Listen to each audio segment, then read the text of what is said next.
Hello दोस्तों, नमस्कार। स्वागत है आपका एक नए वीडियो में। आज आपके साथ हम डिस्कस करने वाले हैं एक ऐसे टॉपिक के ऊपर जो कि आप सभी के लिए बहुत ज़्यादा इंपॉर्टेंट होने वाला है, और उस टॉपिक का नाम है the best financial plans for 2025। जी हाँ, आपको लग रहा होगा हमने 2024 के चलते 2025 की बात कैसे करने लगे, क्योंकि सबसे ज़्यादा ज़रूरी है आपके दिमाग में एक चीज़ बहुत ज़्यादा ज़रूरी होना कि 2025 आने वाला है और मुश्किल से 3 से 4 महीने बाद 2025 आ ही जाएगा। तो आपने क्या अपने इन्वेस्टमेंट को लेकर, अपने फाइनेंशियल स्टेटमेंट को लेकर क्या आपने कुछ क्या प्री प्लान्ड किया या नहीं किया? आपने क्या आने वाले दिनों के लिए अपने आप को क्या कोई प्लान कर रखा है, जिससे आपके आने वाले जो भी फाइनेंशियल्स हैं उसके सोर्स क्या होने वाले हैं, और जो भी आपके सोर्स हैं उस सोर्स के थ्रू क्या आप उसको इंक्रीज करने वाले हो, या फिर उसी जो आपके पास इनकम आ रहे हैं उसको आपको कैसे मैनेज करना है? इनकम तो बहुत लोगों की होती है, किसी की कम होती है, किसी की ज़्यादा होती है। तो जैसा भी जिसका अपना अपना कंडीशन होता है, जैसा जिसका अपना अपना कैपेबिलिटी होता है, लेकिन क्या आपको उसको मैनेज करना आ रहा है या सारा पैसा उड़ा रहे हो? ज़्यादा कोशिश ये किया जाता है कि जो 25 से लेकर 30-32 साल के एज के लोग होते हैं, इन्होंने अपने पैसों को सेव नहीं किया, और आने वाले 40 साल के बाद जो आपको कंडीशन होने वाली है, जो महंगाई में, इसमें क्या अपने आप को आप सर्वाइव कर पा रहे हो मार्केट में कि नहीं कर पा रहे हो इस महंगाई में? तो हम बताएं कैसे आपके इनकम को, कैसे आपके फाइनेंशियल प्लान्स को प्लान करना है, कैसे मैनेज करना है, जिसके आने वाले दिन आपके एकदम गोल्डन रहें और चलने वाले एक्सपेंडिचर भी आपके एकदम नॉर्मल रहें।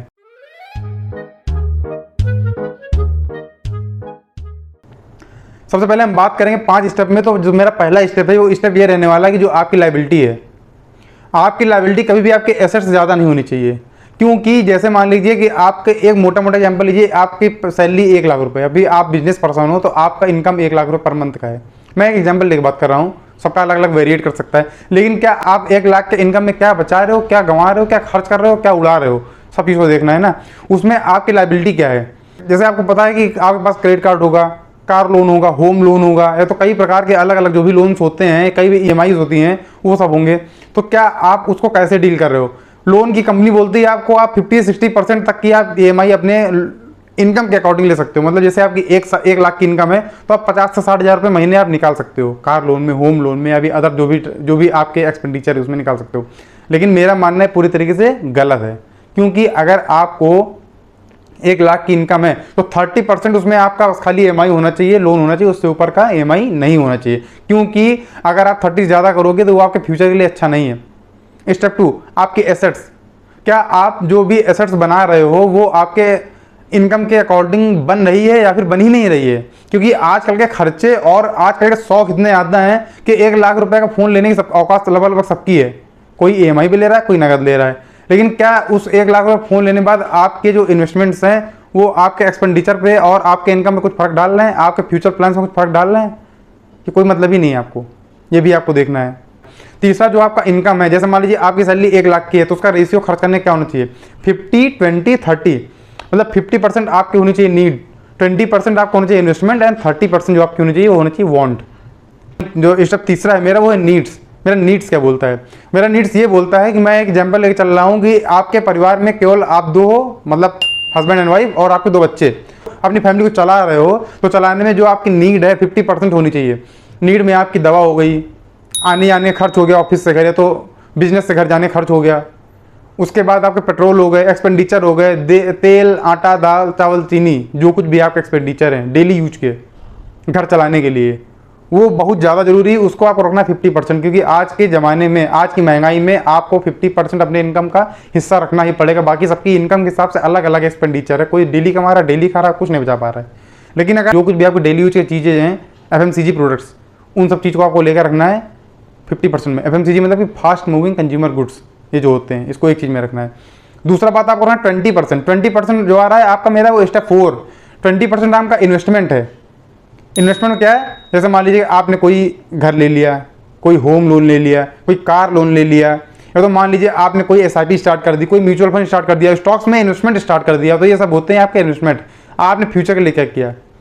मतलब कि 100 में से 20% आपको अपने इन्वेस्टमेंट के लिए रखना है, जो कि फ्यूचर प्लान्स में काम देगा। NPS ले लिया आपने, इस तरीके कई सारे प्लान्स हो गए, FD लगा दिया। और जो आपका 30% बचा वो है मेरा स्टेप 5। उसमें क्या आता है? आपके वांट्स होते हैं। मतलब कि आप अपने फैमिली को लेके चल रहे हो, घर चला रहे हो, आपका घर चल गया, डेली के गुजे जो आ गए, उसके बाद आपके इन्वेस्टमेंट्स आ गए। अब बचा 30% को आप करना क्या है, बचे 30% को आपको यूज करना है आपके बॉन्ड्स में।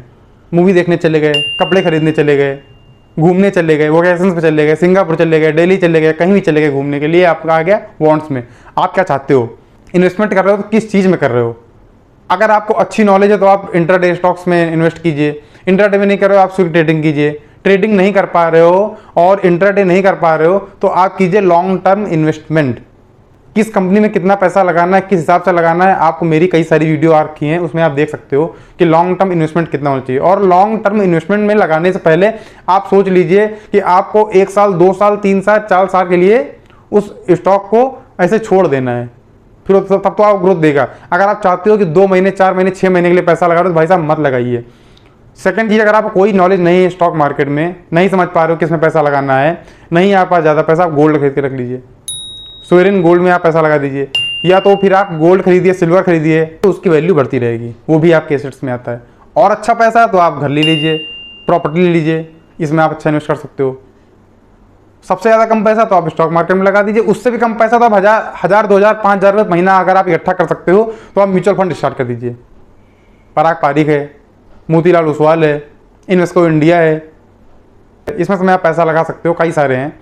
इसमें आप या तो SIP स्टार्ट कर दो या तो आप म्यूचुअल फंड हर महीने 2000 5000 10,000 as per your capability you can invest per month, तो इसमें आप कर सकते हो।